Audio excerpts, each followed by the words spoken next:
display, design and camera. There have been countless leaks leading up to the build 2014 reveal of Nokia's latest devices, but how does the Finnish company's Lumia 635 budget phone stack up against the other affordable options?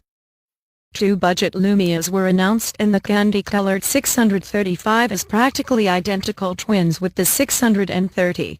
The only noticeable difference in specs between the two models is the fact that the 630 comes in 3G with both single and dual SIMs. The 635, on the other hand, has 4 grams LTE. Additionally, the 630 won't be seeing us release, while the 635 will be getting an unspecified worldwide release. T-Mobile, Metropix, AT&T and Oio, an AT&T subsidiary, have all announced they're carrying the device, which will retail for $189, about £114, or $205. The Lumia 635 comes with a 1.2 GHz quad-core Qualcomm Snapdragon processor and only 512 MB of RAM, which means it doesn't have a lot of extra horsepower. But swiping tiles around and moving between applications wasn't horrible. Rather, the transitions were smooth and apps opened quickly.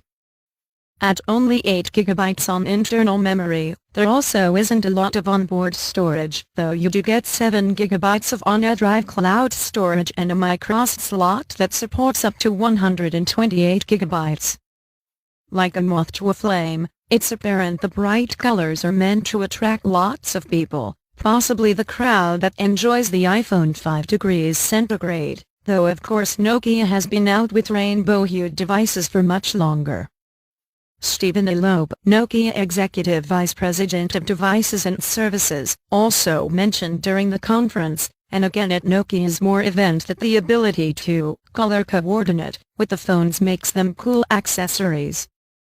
The Lumia 635 comes in 5 different colors: orange, green, yellow, all noted as bright, plus the classic white and black. Again, like the iPhone 5 degrees centigrade, there are also 2 different kinds of changeable shells or covers, matte and a two-toned option.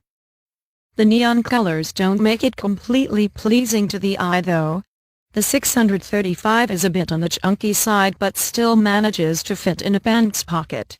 It also doesn't particularly stand out against all the other bright Lumias out there. The clear black screen comes in a modest 4.5 inches with a resolution of 854 x 480 pixels. It's not superb, but you get what you pay for, which is still a decent display. Nokia has been touting its phones as great cameras, but the 635 doesn't seem to fully fit the bill. Unlike the Lumia 930 and other Windows phones, the 635 doesn't have a dedicated camera button on the side, so you'll just have to rely on the touchscreen button. The camera is 5 MP and shoots video in 720p with no front-facing snapper and no flash anywhere to be seen. But again, these are concessions you'll have to live with for an affordable smartphone. Still, the photos I took were nice to look at, and like the other Lumia cameras, there are multiple photography editing functions present. Windows 8.1, Cortana and Workflow. The hard selling points of the 635 probably lie in the newest features. Despite being a budget phone, it will come with the latest Windows Phone 8.1 OS, which comes with a bundle of genuinely great upgrades. If you're familiar with Android and iOS systems, then the addition of the Action Center or notification bar should look familiar. Simply swipe down and you'll be greeted with a swath of notifications which you can customize to suit your needs, whether it's missed calls, message or social media. There are also 4 default tiles on top which are also customizable. Cortana is also the other exciting feature that the Lumia 635 comes with. Despite being a beta, the iHelper worked really well. I asked Cortana for the 7-day forecast of San Francisco in a noisy, crowded room with the phone held at varying distances, near my face and near my hip, just to see if it was able to hear me. Surprisingly, Cortana picked up my question with an accurate answer, and was even able to answer more sophisticated questions without missing a beat. It also opened third-party apps seamlessly without having the trouble Siri does with my iPhone. The transition from the question screen to app screen happened in the bat of an eyelash. Cortana will be released in the next few months as a beta for Windows 8.1 and will be US only to begin with.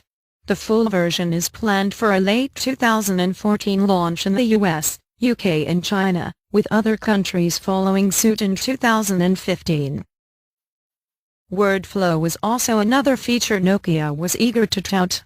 I was told that the typing, or swiping, process takes some time to get used to, but after spending 15 minutes with it and then having a colleague try it out, it still didn't work well.